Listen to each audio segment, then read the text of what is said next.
Happy New Year, YouTube. I hope all of you are having a great start to your new year. And I, for one, am super excited to just hit the ground running and to keep learning, to keep growing, and just to keep creating. So I hope everybody is with me when I say, let's make this the best year that we've ever had. So jumping right into my first tutorial of the year, I'm gonna be showing you guys how I did my product shot from my last gimbal review. And if you haven't seen it, I'm gonna play it for you right now.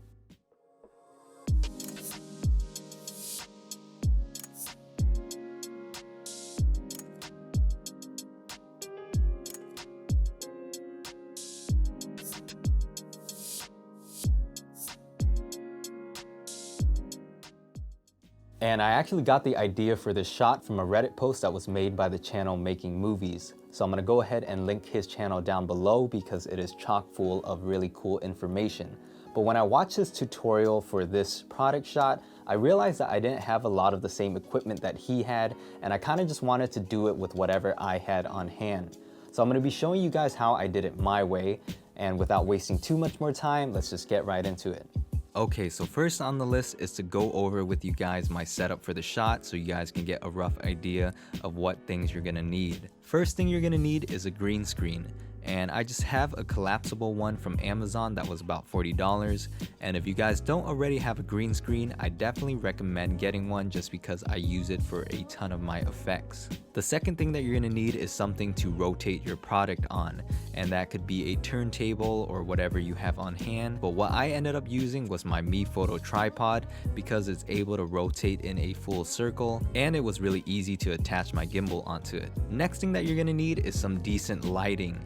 And in my case, I ended up using two lights, the Godox SL60W and also the Aperture 120D Mark II. And I'm gonna be honest, this was a little bit overkill. All you really need is one solid light source, and that could be something like a giant window. Just make sure that your product is lit the way that you want it to be lit and that the green screen is decently lit so that it's easy to key out later on.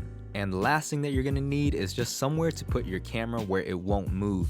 In this case, I had a cheap Amazon tripod on hand, so I just ended up putting that on a table, and I just tried to make that as sturdy as I could so that it wouldn't move around for the whole entirety of that shot.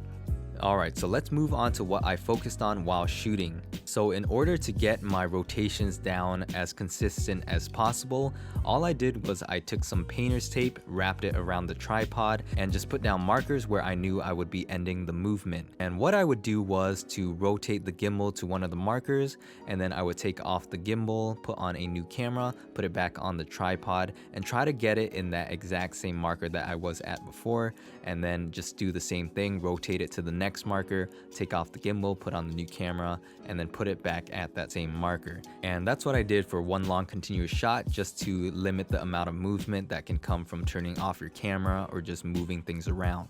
Okay, so now on to the editing portion.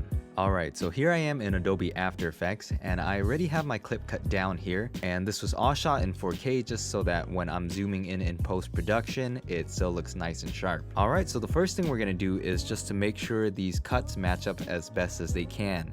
And the way you're gonna do that is just zoom in on the timeline here by moving the slider, and then go to the first frame of that second clip. So right here, and then you're gonna head over to the mode where it says normal, and if you don't see this, just make sure to click on toggle switches and modes and it should bring you there, and go ahead and change the mode of that second clip to difference mode. And what this is gonna do is it's gonna show you the differences by highlighting them in different colors, and whatever is black is matching up to that previous shot. So let's zoom in here and switch it to full resolution just so that we can get a finer image. And from here, you're just gonna wanna change the position and the rotation of your next clip to match up as best as you can with the first clip. So I'm gonna click on R to open up rotation. And since it's looking like it's matching up pretty well, I'm just gonna change the rotation by 0.1 increments. So let's go ahead and type in 0.1. And that looks like it made it a little bit worse. So I'm gonna click Ctrl Z to bring it back. And then let's try negative 0.1 instead. And that looks like it might be better, but I think I'm gonna keep it on what it was before because I think that matches up the best in my shot. But make sure you match up your shot as best as you can. So go ahead and change this mode back to normal, and then we're gonna do the same thing for the second clip. So let's head all the way to the first frame of this last clip, zoom in, make sure I'm right on that first frame over here, and then change the mode to difference again. And that's still looking pretty good to me, but you can go ahead and mess with the rotation. So I'm gonna try 0.1 again, see if that makes it a little bit better, but I think that made it worse. So let's try -0.1. And this is all dependent on your clip, so yours will probably be different than mine, but mine matched up pretty well, so I'm just gonna keep it at 0 where it was before. All right, so go ahead and change the mode back to normal again. And you can zoom out by just using your scroll wheel and hovering over the image. And now we're gonna go ahead and get rid of the green screen. So I'm gonna zoom back out on the timeline by adjusting the slider and head back to that first clip. And the effect that we're gonna be using is the key light effect. So just head over to your effects and presets and type in key light. And the one that you're gonna wanna use is the one that says key light plus key cleaner plus advanced spill suppressor. And you're just gonna go ahead and click on that and drag it right onto the clip. And next, just head over to screen color, click on the color picker and select your green screen. And at first it's gonna look pretty bad, but we're gonna be able to fix that. And just go ahead and turn up the screen gain just to get rid of all of the green as best as you can. And then we're just gonna head up to view and change the view to screen matte. And this is gonna allow us to see what parts are being masked out. And we want everything in here to be perfectly bright white. And as you can see, there's some gray areas, and that's not what we want. So in order to fix that, just head down to screen matte and bring down that clip white until it's all perfectly white. And I think right there looks perfect. So now we're just gonna head back to intermediate result. And as you can see, there's still that nasty green cast from the green screen. And there's an easy way to get rid of that. We're just gonna head down to advanced spill suppressor and turn on that FX button. And just like that, the green spill is gone. All right, so the next part we're gonna do is to mask out this tripod area since we don't want that in the shot. So I'm just gonna go ahead and click G, and that's gonna bring up the pen tool. And I'm just gonna draw a big mask around this area just because I don't wanna cut anything out when it rotates. And I'm gonna zoom in here with the scroll wheel and make this part as accurate as I possibly can. And since this is a tutorial, I'm gonna go kind of fast. And I mean, that looks pretty good. Zoom back out and then just finish that mask. And there we go. So I'm gonna click on M to bring up mask down here, and I'm gonna change the mask mode from add to none. And this is gonna allow us to see what areas we're working with so that we can mask it as accurate as we can. And now we have to keyframe this mask so that it follows and is accurate throughout the whole rotation. So in order to do that, just click on the stopwatch here, and that's gonna create a keyframe. And we're just gonna zoom in a little bit. And now we're gonna find the frame right before the gimbal starts moving. So let's just scrub through here. And to go frame by frame, you could use the page up and the page down keys, and that's gonna allow you to move frame by frame. All right, so right here looks like the first frame before the gimbal starts moving. So I'm gonna create another keyframe there just so that the mask is locked to that area there. And now I'm gonna head to the end of the movement. All right, so if I go one frame forward, the gimbal stops, and if I go another frame forward, it stays exactly in that same position. So I'm gonna head back to that one where it's stationary, so just back one frame, and I'm gonna move the mask now. And go ahead and click V to bring up the selection tool, and just select one of these points, and then you could go ahead and drag all of these points to match up with the gimbal. All right, so that looks pretty good. So now instead of going frame by frame, we're just gonna go to the midway point between these two keyframes. And right here looks pretty centered, so I'm gonna go ahead and adjust the points on this frame. And the reason why I'm going to the midpoints is because it saves us a ton of time instead of going frame by frame, and the transitions between the mask positions just looks a ton smoother when you don't have too many keyframes. Okay, so that looks pretty good there, and now I'm just gonna scrub through and see how well the mask moves with the gimbal.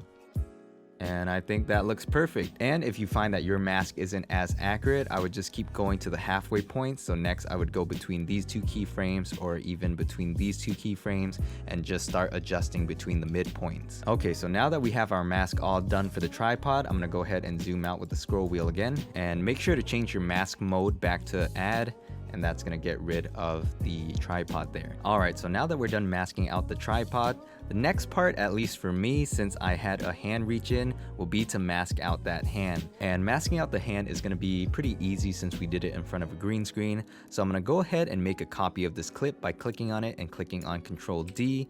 And I'm going to click mask to open up the mask and just go ahead and delete this mask. So click on it and click delete. And you can see that our key light didn't get rid of all the green over here, which is why it looks like that. But in order to get rid of that, just turn up your screen gain until it fully disappears. Okay, so now we just have to create a garbage mask around the hand, making sure to get rid of the tripod. So I'm gonna click on G again to bring up the pen tool, and I'm just gonna draw a big mask around the hand, making sure to zoom in and to fully go around this part of the tripod. And once we get out here, we could just create a big mask again.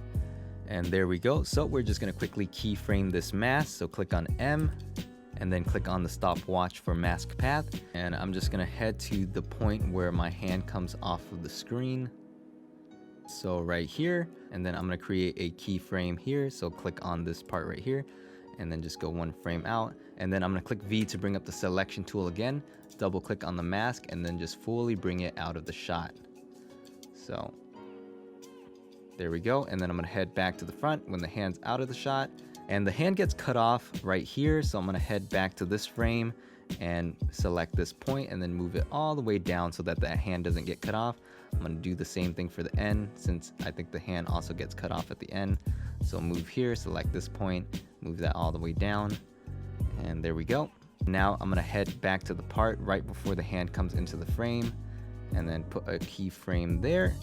And then bring it back one and then move this frame completely out by double clicking on it and moving it out. And the reason why I'm moving the mask in and out is just because I don't want it to cause any issues with the masking on the gimbal itself. Alright, so that's pretty much all the masking and keying out that we're going to have to do for the first clip. So I'm going to zoom out and show you guys what we have. And that looks pretty great to me. And the next step that you're gonna have to do is just to repeat those steps for as many clips as you have. And I'm gonna see you guys in the next part. Alright, so I'm done with the other two clips and now I'm just gonna pre-compose each part into their own composition. So I'm gonna click on this one, click on Control to select this one, and right click and click on pre-compose and make sure move all attributes into the new composition is selected and go ahead and click OK. But before I click OK, I'm gonna rename this one to rotate 1. Click OK. And the same thing for this next part. Just click on it, click on Control, and then right click pre-compose, move all attributes into the new composition. And I'm going to rename it to rotate 2.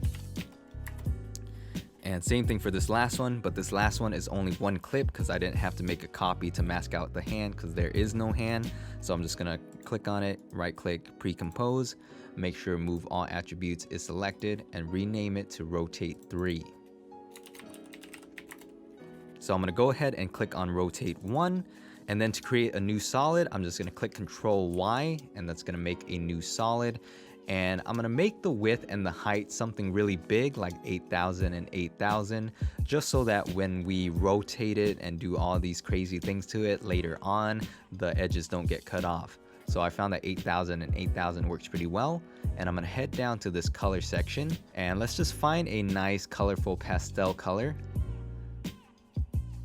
So let's start off with a nice red, and I found that putting my point up here comes out to a nice light color, so I'm just going to leave it there for the rest of the solids. And I'm going to go ahead and click on OK and click OK again, and that's going to bring up a nice red solid. And just go ahead and drag it to the bottom of the two clips, and there we go, we have a nice cool background. And before I move on to the rotate 2, I'm going to change the composition settings on this one. So just go up to composition, click on composition settings, and I'm also going to change this to 8,000 and 8,000. And that's just going to create a nice big square that will give us tons of room for later on. Alright, so head back into that main comp, click on rotate 2, and this time we're going to click Control Y and pick a different color. So just head down here, make sure this is 8,000 and 8,000, and then this time I'm going to do a nice green. So maybe right here looks good, click OK, and there we go. And I'm going to drag that to the bottom, and that looks pretty good to me. And don't forget to change your composition settings to 8,000 and 8,000. There we go, and same thing to rotate 3. And the next thing I'm gonna do is just to add that nice wipe transition in between the clips. So I'm gonna head to the first frame of the second clip, so zoom in, head to the first frame, and then I'm gonna zoom out, click on G to open up the pen tool again, and I'm just gonna create a big mask. So here and here, and I'm just gonna make it like a box, and that actually created a shape layer, so that's not what you want. So I'm gonna delete the shape layer. Make sure you have the clip selected, and then now you can go ahead and make a mask. So a nice big rectangle, and then I'm gonna move a few frames into the clip. So maybe 5-6 frames or so. I'm gonna click on V so that it brings up the selection tool, and then I'm just gonna select on these 2 points and then move it all the way through just to about right here. And I'm an idiot and actually forgot to toggle on the keyframes. So let's just go Control Z, move it back, head back to the front, click on M to open up the mask and toggle this stopwatch. And then same thing, head a few frames in to about here. And then same thing, select both these 2 points and then move it just about right here. And there we go, we have a nice wipe transition. And to smooth it out a little bit more, go ahead and select these 2 keyframes and click on F9 to turn them into Easy Ease keyframes. So I'm gonna go ahead and do the same thing for that last clip. Okay, and click on the clip, click on G, and this time I'm gonna go from the opposite direction. So over here instead, create a big square, and then make sure to click on M and click on that stopwatch, and then move a few frames in, so maybe 6 again. And click V to open up the selection tool, and then just select on these 2 points and then move it to the edge. Alright, so we are almost done with the tutorial. The last thing we have to do is to create a camera so that we could zoom in and out and also rotate wherever we want. So go ahead and select all your clips, right click and click on Pre-Compose and move all attributes. And we're gonna head into this composition and then change the composition settings to 8000 by 8000 again. Just like that. So now we have a big square to work with, and we're gonna head back into that main comp and just head down here, right click, click on new and new null object, and we're gonna head up here, click on layer, new and new camera. And I just keep it on 50 millimeters because that's just the default, and I think that works just fine. And then go ahead and click on OK.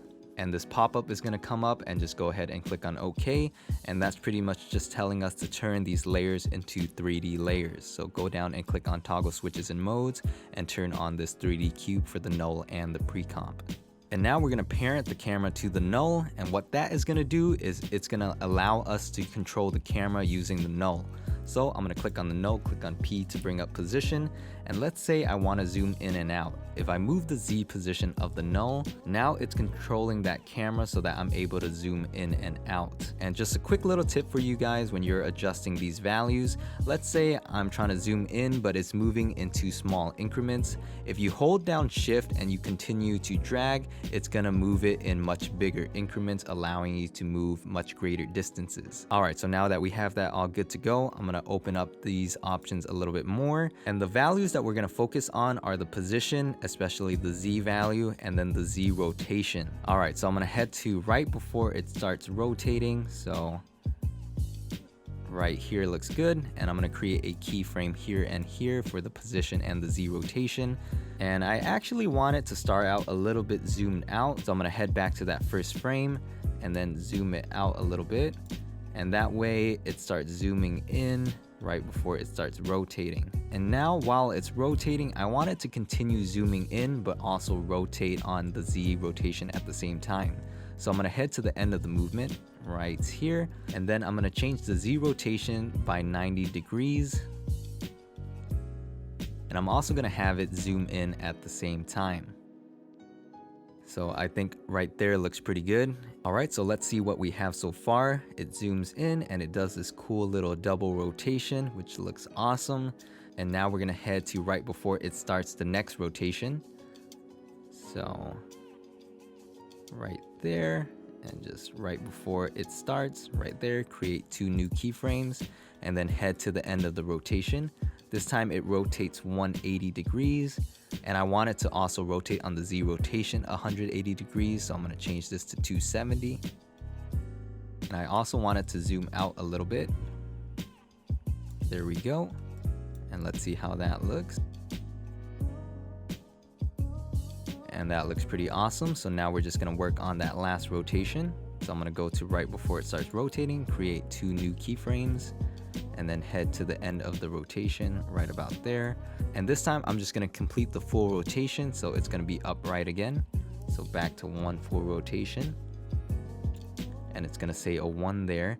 And I'm also gonna zoom it in a little bit. And I'm also gonna move it up a little so that it's more centered. So right there looks perfect. And for the final step, I'm just gonna select on all these keyframes and click on F9. And that's just gonna make everything look that much smoother. And one last thing that you can do to make it look a little bit smoother and more natural is to turn on some motion blur. So just go ahead and click on this here and this here. And now that we're done, let's just play it through real quick so we can see what we came up with.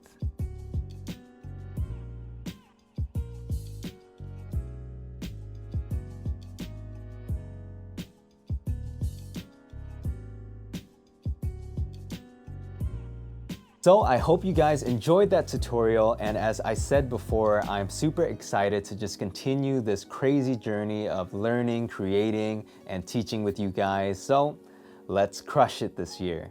Peace.